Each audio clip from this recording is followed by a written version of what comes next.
back to my YouTube channel. I'm Kayla Rana Putri from Trisakti Institute of Transportation and Logistic. I hope you all are doing well, and today's video I've got a really exciting topic, and the topic is gonna be about supply chain finance. So, without further ado, let's get right into the video. But before we get started, make sure to hit that subscribe button, like, comment, and share to all of your friends. Alright, let's jump into this video. Chapter 1. What is supply chain finance?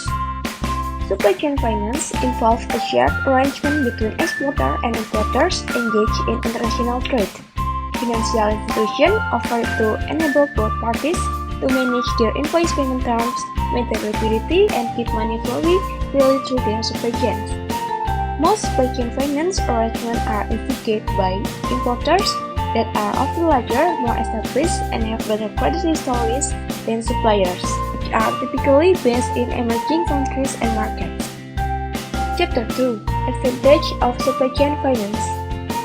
First, there is stability.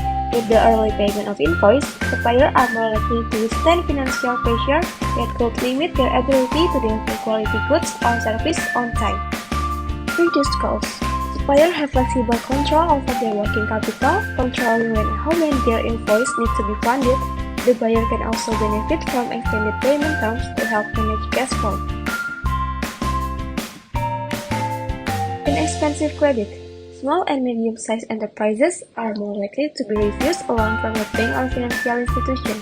Supply chain finance is not classified as a standard loan, so it can be an efficient way for business owners to obtain short-term credit without much risk.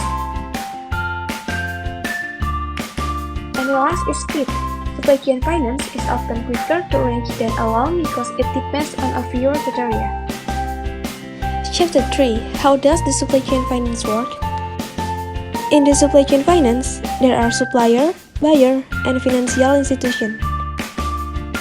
Supply chain finance requires the involvement of a supply chain finance platform and an external finance provider who settles suppliers' invoice in advance of the invoice maturity date for a lower financing cost than the supplier's own source of funds. This benefit is then shared among the parties. After ordering from the supplier then fulfills the order and invoices the buyer. The buyer then approves the supplier's invoice and confirms that it will pay the financial institution for this at invoice maturity. The supplier sells discount the invoice to the financial institution at predetermined discount rate and receives the funds straight away. The buyer pays the financial institution as agreed at maturity of the invoice. Chapter 4. Example of supply chain finance. Let's consider a scenario involving a company called XYZ Electronics, which manufactures consumer electronics. XYZ Electronics has a large network of suppliers who provide them with various components and raw materials required for their production process. These suppliers often face cash flow challenge as they need to wait for payment from XYZ Electronics after delivering the goods. To address this issue, XYZ Electronics decides to implement a supply chain finance program. They collaborate with a financial institution such as a bank that specializes in supply chain finance solutions. The financial institution acts as a mediator between XYZ Electronics and its supplier. Chapter 5. How the supply chain finance program works. First, there is supplier deliver goods.